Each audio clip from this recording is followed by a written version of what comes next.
Hello everyone. आज आपण आहोत पुन्हा एकदा पुण्यात आणि पुण्यातल्या एका ऐतिहासिक वास्तूजवळ, आगा खान पॅलेस. हा पॅलेस पुणे शहरात कल्याणी नगर येथे आहे. इथे भारतीयांसाठी 25 रुपये तर परदेशी नागरिकांसाठी 300 रुपये प्रवेश शुल्क आहे. लहान मुलांना निशुल्क प्रवेश आहे. इथे दुचाकी आणि चारचाकी वाहनांसाठी पार्किंग ही अवेलेबल आहे. चला तर मग आगा खान पॅलेस आणि त्याबद्दलची सगळी माहिती जाणून घेऊया. पण त्याआधी तुम्ही जर चॅनलवर नवीन असाल तर चॅनलला प्लीज सबस्क्राईब करा आणि बेल आयकन ही प्रेस करा, म्हणजे जेव्हाही न्यू व्हिडिओ पोस्ट होईल तेव्हा सगळ्यात आधी तुमच्यापर्यंत पोहोचेल. सुलतान मोहम्मद शाह आगा खान तिसरे यांनी 1892 साली दुष्काळग्रस्तांसाठी हा राजवाडा बांधला. या जागेचं एकूण क्षेत्रफळ 19 एकर आहे, ज्यामध्ये 6.9 म्हणजे ऑलमोस्ट 7 एकर मध्ये राजवाडा तर उर्वरित भाग सुव्यवस्थित बाग आहे. 72 मीटर लांब आणि 21 मीटर रुंद अशी ही भव्य वास्तू आहे. 1892 मध्ये सुरू झालेले या पॅलेसचे बांधकाम 1897 मध्ये पूर्ण झाले. त्यासाठी सुमारे 12 लाख रुपये खर्च आला. दुसऱ्या महायुद्धाच्या काळात ब्रिटिश सरकारने ही वास्तू भारतीय सुरक्षा कायद्याद्वारे ताब्यात घेतली. आज या ठिकाणी गांधी संग्रहालय आणि एक ग्रंथालय आहे. हा पॅलेस कोणी आणि का बांधला याबद्दलही आपण समजावून घेणार आहोत. पण त्याआधी पाहूया की या पॅलेसमध्ये आता काय काय आहे. जसं मी मघाशी म्हणाले, आता या ठिकाणी गांधी संग्रहालय आहे. ते संग्रहालय 6 गॅलरीजमध्ये पसरलं आहे. इथून बाहेरचा परिसर दिसायला खूप सुंदर दिसतो. हिरवळ आहे आणि इथली बाग व्यवस्थित मेंटेन आहे, त्यामुळे दिसायला खरंच खूप सुंदर दिसतं. आपण पाहूया की या 6 गॅलरीजमध्ये काय आहे. ही आहे पहिली गॅलरी. महात्मा गांधीजी व त्यांच्या पत्नी कस्तुरबा गांधी तसेच स्वातंत्र्य लढ्यातील इतर काही प्रमुख नेत्यांसाठी या महालाचा वापर तुरुंग म्हणून करण्यात आला होता. 1942 ते 1944 या काळात गांधीजी या वास्तूत राहिले आणि म्हणूनच या वास्तूला ऐतिहासिक महत्त्व प्राप्त झाले. आता सध्या या संग्रहालयात प्रत्येक गॅलरीमध्ये गांधीजींचे स्टॅच्यू आणि स्वातंत्र्य लढ्यातल्या बऱ्याचशा घडामोडी तसेच गांधीजी नजरकैदेत असताना घडलेल्या बऱ्याचशा गोष्टींची माहिती इथे दिलेली आहे.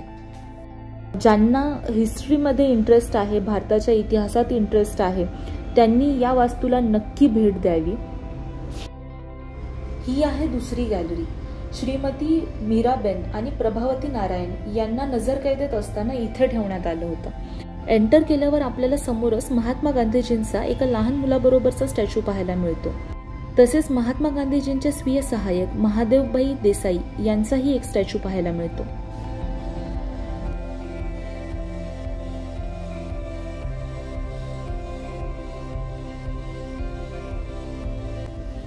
या गॅलरीमध्ये आपल्याला महात्मा गांधीजींना नजरबंदीत का आणि कधी ठेवण्यात आलं त्याची माहिती पाहायला मिळते.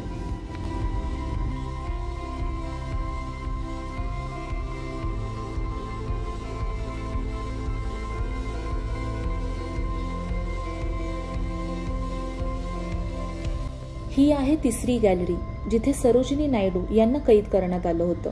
महात्मा गांधीजींना कैद केल्यानंतर भारतीय नागरिक क्रोधित झाले आणि त्यांनी भारत छोडोसारखी आंदोलनं सुरू केली. तशाच एका आंदोलनाचे चित्र इथे साकारण्यात आले.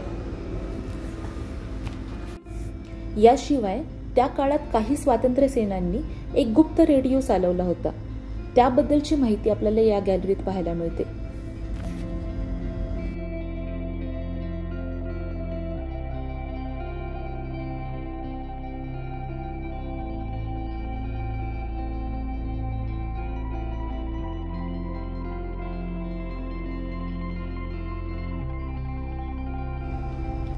तिसऱ्या गॅलरीमधूनच चौथ्या गॅलरीमध्ये जाण्यासाठी एक दरवाजा आहे.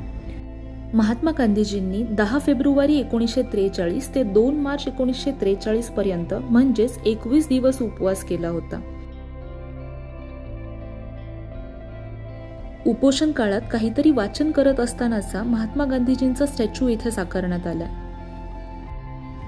त्याशिवाय गांधीजींनी वापरलेल्या काही माळा इथे स्टोअर करून ठेवलेल्या आहेत.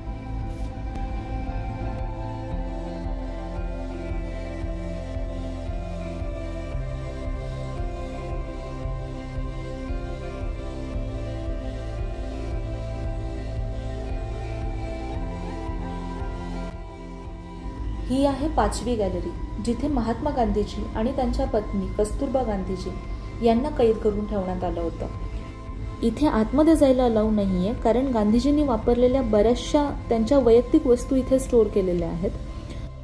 ही गॅलरी आपण तिथे लावलेल्या काचेच्या माध्यमातून पाहू शकतो। ही तीच खोली आहे जिथे कस्तुरबा गांधीजींचं निधन झालं। गांधीजींची सून आभाबेन गांधी यांनी 26 नोव्हेंबर 1988 रोजी गांधीजींच्या वैयक्तिक वस्तू प्रदान केल्या। त्यामध्ये लाकडी चमच्यापासून गांधीजींनी आपल्या नातवाच्या लग्नासाठी बनवलेले खादीचे कपडेही आहेत। त्यांनी वापरलेल्या अनेकशा वैयक्तिक वस्तू इथे ठेवलेल्या आहेत।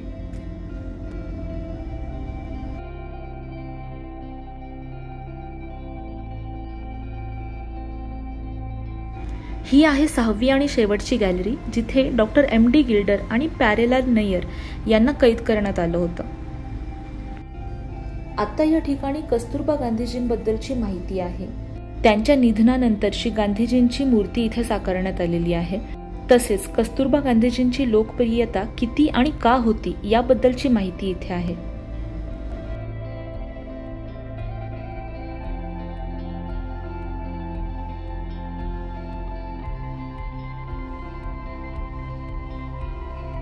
या गॅलरीमध्ये महात्मा गांधीजींचे आणि कस्तुरबा गांधीजींचे फोटोजही तुम्हाला पाहायला मिळतील।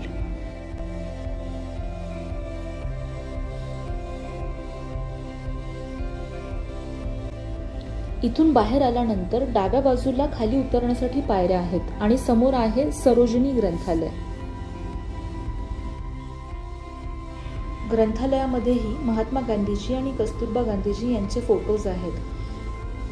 येथे लायब्ररियन बसलेले असतात। जितका वेळ आगा खान पॅलेस चालू असतं तितका वेळ हे ग्रंथालयही चालू असतं, म्हणजे सकाळी 9 वाजल्यापासून संध्याकाळी 5 वाजेपर्यंत। इथे बरीचशी पुस्तकं आहेत। इथे बसून तुम्ही वाचन करू शकता।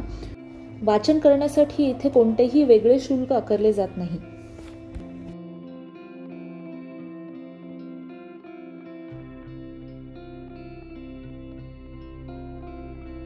ग्रंथालयातून बाहेर आल्यानंतर उजवीकडे एक रस्ता जातो समाधीकडे। या समाधी कोणाच्या, तर गांधीजींचे स्वीय सहाय्यक महादेवबाई देसाई यांचे 15 ऑगस्ट 1942 रोजी निधन झाले व कस्तुरबा गांधीजी यांचे 22 फेब्रुवारी 1944 रोजी बंदिवासात असतानाच निधन झाले। या दोघांच्याही समाधी इथे बनवण्यात आल्या।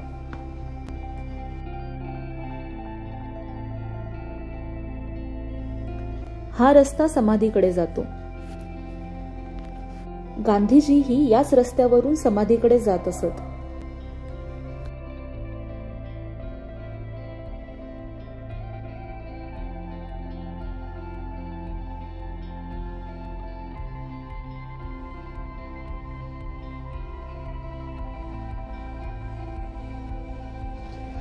इथे कस्तुरबा गांधीजींवर एक कविता लिहिलेली आहे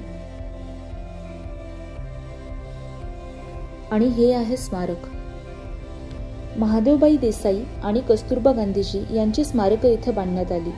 महात्मा गांधीजींच्या निधनानंतर त्यांच्या काही अस्थी इथे आणण्यात आल्या आणि त्यांचेही एक स्मारक इथे बनवण्यात आले।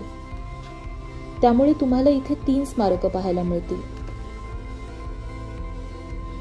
समाधीच्या समोर जाणारा एक रस्ता कॅन्टीनकडे जातो। या कॅन्टीनमध्ये तुम्हाला चहा, कॉफी आणि नॉर्मल नाश्त्याचे पदार्थ मिळतील। त्यानंतर इथे आहे कस्तुरबा महिला खादी ग्रामोद्योग विद्यालय। या ठिकाणी मसाला मेकिंग, नऊवारी साडी मेकिंग, कापडी बॅग, पेपर बॅग मेकिंग, कुकरी आणि catering, chocolate making, cake making असे बरेचसे कोर्सेस शिकवले जातात।